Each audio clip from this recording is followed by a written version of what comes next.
Hello दोस्तों, नमस्ते, प्रणाम। मैं संगीता कश्यप अपने YouTube चैनल में सभी दर्शकों का स्वागत करती हूँ। मैं कारवां आज गीत लेके आई हूँ। दोस्तों, अगर गीत अच्छा लगे तो कमेंट करके जरूर बताना, लाइक करना, शेयर करना, मेरे चैनल को सब्सक्राइब करना और कमेंट करके जरूर बताना दोस्तों ये गीत आप लोगों को कैसा लगा।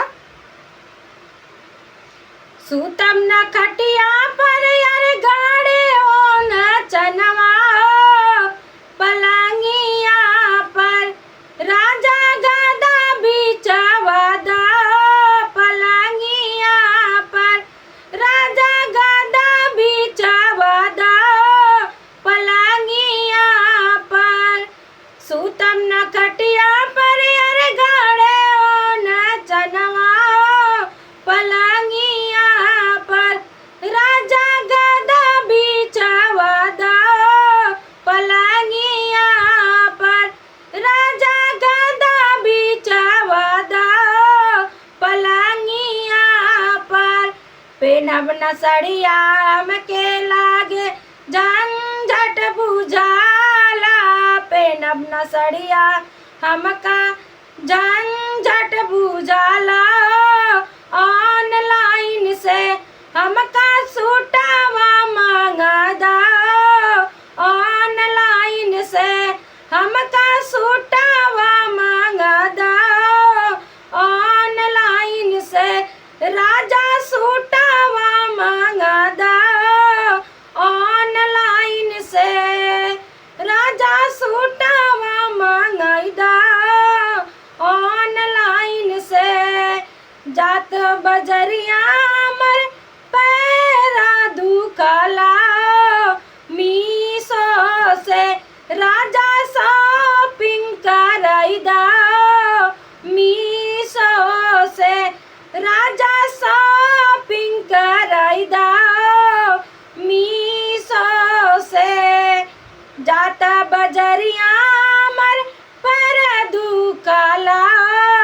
मीशो से राजा शॉपिंग करैदा मीशो से हो राजा सूटावा मांगैदा मीशो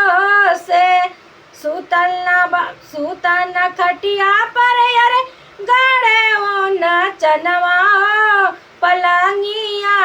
पर राजा गद्दा बिचवदा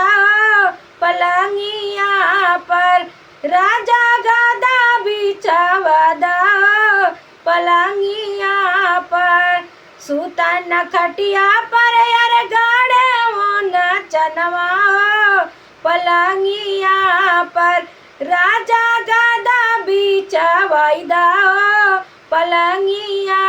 पर राजा गदा बिचवदा पलंगिया पर कारवा बनाई त हमर सिरवा दुखाला कानवा बनाई त हमर सिरवा दुखाला होटल से बर्गर पिज्जा मंगाईदा होटल से बर्गर पिज्जा मंगाईदा होटल से चाउमीन चाट मंगवाईदा होटल से चाउमीन चाट मंगवाईदा होटल से पनीर टिक्का मंगवाईदा होटल से पनीर टिक्का मंगवाईदा होटल से सुतल न खटिया पर यार गाड़े वो न चनवा पलंगिया पर राजा गदा बिचवदा पलंगिया पर राजा गदा बिचवदा पलंगिया पर सुतल न खटिया पर यार गाड़े वो न चनवा पलंगिया पर हे पलंगिया पर राजा गदा बिचवदा पलंगिया पर सैया गदा बिचवदा पलंगिया पर।